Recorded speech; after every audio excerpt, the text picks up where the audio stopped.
سبحان اللہ والحمد للہ لا الہ الا اللہ۔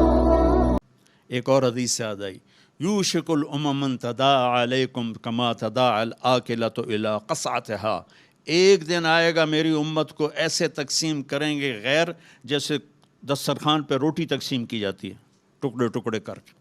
تو صحابہ نے پوچھا اب من قلت نحن یومئذ یا رسول اللہ، یا رسول اللہ کیا ہم اس دن تھوڑے ہوں گے؟ اب نے کہا لا انتم یومئذ کثیر، تم بہت زیادہ ہوگے، ولکنکم غثاء، ان کا غثاء السیل، تم بارش کے طوفانی پانی کے اوپر جو تنکے تیر رہے ہوتے ہیں، تم ایسے تنکوں کی طرح بے حیثیت اور بے قیمت ہوگے، اور وَلَا يَقْذِفَنَّ فِي قُلُوبِكُمُ الْوَهْنَ، اور اللہ تمہارے دلوں میں وہن ڈال دے گا۔ تو صحابہ نے پوچھا یا رسول اللہ وہن کیا ہے؟ کہ حب الدنیا و کراہیت الموت، دنیا کے غلام بن جاؤ گے، دنیا کے بندے بن جاؤ گے، اور موت سے ڈرنے لگ جاؤ گے۔ بھلا موت تو اللہ کی ملاقات ہے۔ ابراہیم علیہ السلام کے پاس اسرائیل آ گئی، چلو جی، تو وہ کہنے لگے بھلا کبھی خلیل بھی خلیل کو مارتا ہے؟ تو وہ اسرائیل واپس گئے، کہا جی وہ ابراہیم تو یہ کہہ رہے ہیں، کہا اچھا اس سے کہو کبھی خلیل بھی خلیل کے ملنے سے رکتا ہے؟ تو انہوں نے کہا جی اوپر سے تو یہی جواب ہے، کہا جلدی کر لے جا لے جا۔ مسلمان کے لیے تو اللہ کی قسم اگر اللہ راضی ہے تو موت سے خوبصورت تحفہ کوئی نہیں، موت سے خوبصورت پیغام کوئی نہیں۔ اگر اللہ ناراض ہے پھر تباہی ہے۔ عمر بن عبدالعزیز اس تخت پہ بیٹھے جس پہ بنو امیہ کے ظالم حکمران بیٹھے تھے، عبد الملک بن مروان، پھر ولید بن عبد الملک، پھر سلیمان بن عبد الملک، اور چوتھے عمر بن عبدالعزیز۔ عبد الملک ان کے سگے چچا تھے، عمر بن عبدالعزیز اور عبد الملک بھائی تھے، مروان کے بیٹے تھے۔ تو عمر بن عبدالعزیز نے 2.25 سال حکومت کی، اور 3 براعظم میں زکوٰۃ لینے والا کوئی نہ بچا۔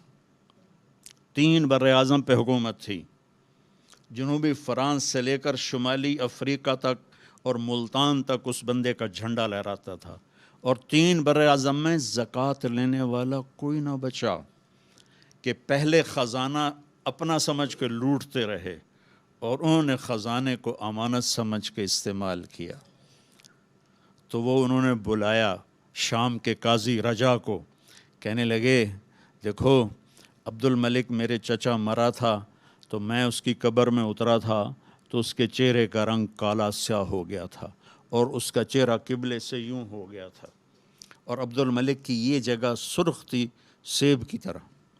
پھر میں نے ولید کو قبر میں اتارا، وہ اس کی کفن کی گیرا کھول کے دیکھا تو اس کا چہرہ ادھر تھا اور کالا سیاہ تھا۔ پھر میں نے سلیمان کو قبر میں اتارا تو اس کے چہرے کو دیکھا تو کالا سیاہ تھا اور قبلے سے ہٹا ہوا تھا، بلکہ سلیمان کی ڈیڈ باڈی جب قبر کے قریب گئی، ہم قبر میں اتارنے کے لیے کوئی رومال لاتا ہے، کوئی ادھر ادھر حرکت کرتے ہیں تو اس کی باڈی ایسے سے ہلنے لگی، تو اس کے بچوں نے کہا ہمارا ابا زندہ ہے۔ عمر بن عبدالعزیز نے فرمایا زندہ نہیں، قبر کا عذاب شروع ہو چکا ہے۔ اور یہ ان تینوں کا جرم کیا تھا؟ ظالم تھے، بددیانت تھے، قومی خزانے کو ذاتی ملک بنا لیا تھا۔ یہ کیا سمجھتے ہیں حکمران کہ یہ مزے کریں گے؟ ان سب کے ہاتھ ایسے بندھے ہوں گے قیامت کے دن۔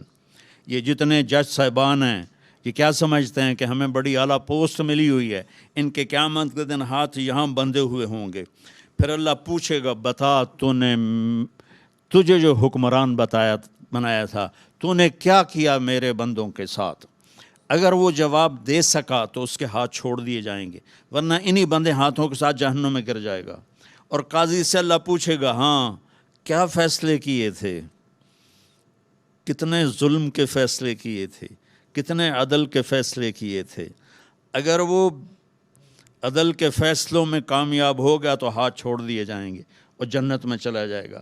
اگر ظلم کے فیصلے کرتا مر گیا تو انہی بندے ہاتھوں کے ساتھ آگ میں چلا جائے گا۔ بھائیو آخرت بھی ہے، بھائیو صرف دنیا نہیں ہے، آخرت بھی ہے۔